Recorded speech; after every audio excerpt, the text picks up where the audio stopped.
एक महात्मा भ्रमण करते करते किसी नगर से होकर जा रहे थे।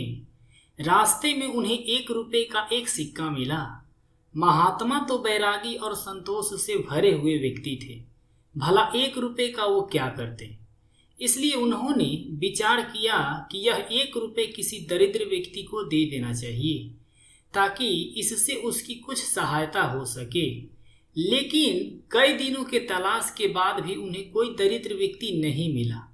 इसलिए उन्होंने वो 1 रुपए का सिक्का अपने ही पास रख लिया कि जब कोई दरिद्र व्यक्ति मिलेगा तो मैं उसे यह 1 रुपए का सिक्का दे दूंगा। एक दिन वो महात्मा अपने दैनिक क्रियाक्रम करने के लिए सुबह सुबह आश्रम से बाहर आते हैं तो वो देखते हैं कि एक राजा अपनी सेना को लेकर किसी दूसरे राज्य पर आक्रमण करने के लिए उनके आश्रम के सामने से जा रहा है। महात्मा को बाहर आते हुए देखकर राजा ने अपने सेना को रुकने का आदेश दिया और खुद महात्मा के पास आशीर्वाद लेने के लिए गया और बोला, हे महात्मा, मैं दूसरे राज्य को जीतने के लिए जा रहा हूँ ताकि मेरे राज्य का विस्तार हो सके, इसलिए मुझे विजयी होने का आशीर्वाद प्रदान करें। राजा की बात सुनकर महात्मा काफी देर तक सोचते रहे। फिर उन्होंने वो 1 रुपए का सिक्का राजा की हथेली में रख दिया। यह देखकर राजा हैरान भी हुआ और नाराज भी हुआ।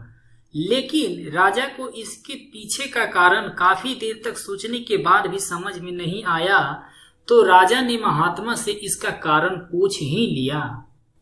तो फिर महात्मा ने राजा को बहुत ही सहज भाव से जवाब दिया, राजन, कई दिनों पहले यह 1 रुपए का सिक्का मुझे आश्रम आते समय रास्ते में मिला था, तो मुझे लगा कि किसी दरिद्र व्यक्ति को इसे दे देना चाहिए, क्योंकि किसी बैरागी के पास इसका कोई महत्व नहीं है।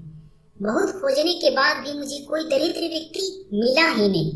लेकिन आज तुम्हें देखकर मुझे ख्याल आया कि तुमसे दरिद्र व्यक्ति तो कोई है ही नहीं इस राज्य में, जो सब कुछ होने के बाद भी किसी दूसरे बड़े राज्य के लिए भी लालसा रखता है अपने मन में। यही कारण है कि मैंने तुम्हें यह 1 रुपए का सिक्का दिया। राजा को अपनी गलती का एहसास हुआ और उसने अपने मन से युद्ध का विचार त्याग दिया। दोस्तों, इस कहानी से हमें यही सीख मिलती है कि भगवान हमें जितना दिया है हमें उसमें ही खुश रहना चाहिए और अपने मेहनत के दम पर आगे की यात्रा सफल करनी चाहिए।